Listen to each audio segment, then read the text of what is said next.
All right, welcome back. Hello! Here's that story I promised you about Dan and I as children. Yes, which, again, seems unlikely. All right, one day, in little old Kansas, where we grew up together. That's incorrect. Dan was 12, I was 17. Unlikely. I am older than you. Dan, let me tell you a little something about young Dan.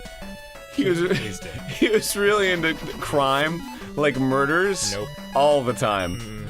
And he would get away with them. He still has, honestly. He hasn't served any time for the unsolved murders of Caitlin, Francis, and Jean. I would really appreciate it if you didn't suggest that I've murdered in Kansas, in 1942, when we were children. He was 8 and I was 77. Yeah. Wow. So cool that you made it all the way to 135. Anyway, here's the deal. Yeah. This is what happened. I mean, he just shit himself.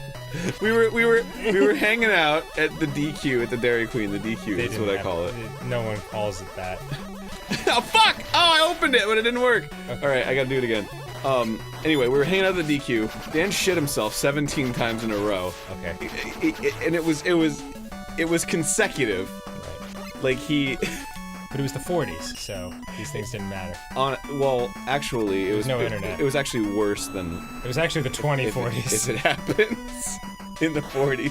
Yeah. Now it's okay. Yeah. But he cleaned off his butt after every shit, and then he shit himself afterwards again. And because he was shitting himself, he was just like, oh, there's all this stuff that's coming out. I might as well replace it with more ice cream.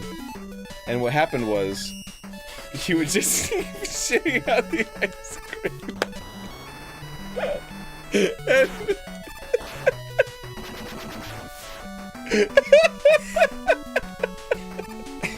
And that's it, really.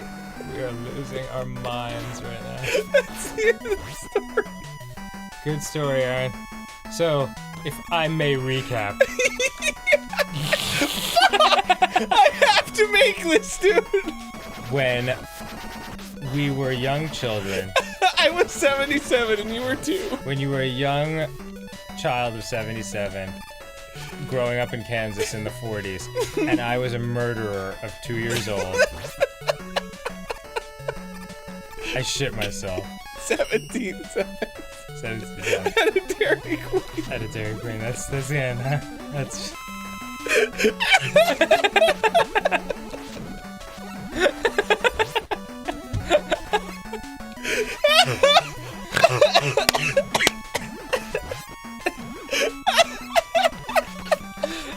It's a really good story.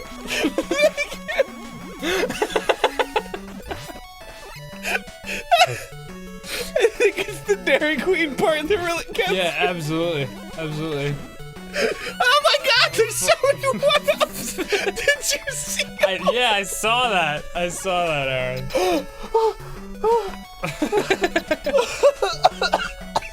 When we were growing up. Oh my god, in Kansas. No. Oh. When we moved, you Right. and I together, because we were brothers in a young age. Yes. When we moved to Oklahoma City, you and I met this guy named George. And George, he was not very smart. Okay. But, I mean, you weren't any smarter. George, suffice it to say, he was a dog. And George, our very good friend George, I mean, and you can speak fondly of him. Oh, of course. What the fuck are you talking about? George would eat lots of poopy. And it was a match made in heaven, I'll tell you what, because you had not gotten over your poop yourself phase. Yeah. My poop myself phase that lasted from 2 until 47 years old. So every time, you know how when a dog is like, you're like, you want to go out? And they're like, whoo, whoo, and they get all excited? Yes. If we'd say, you want to go out? He'd be like, whatever, I don't give a fuck. I don't understand English. But if we'd say, you want to go to Dairy Queen? Motherfucking dog would go nuts! Yeah, you're probably right. Because he knew there was a goddamn meal waiting for him. Yeah, it's true. At the DQ. Or as we like to call it, the bee spew. Nobody calls it that. Who calls it that? You did. When? Back when we were in Oklahoma City, remember? Oh my god, Aaron. Because you were always spewing it out of your feet. These stories are not canon. This is not Game Grumps canon. Unbelievable.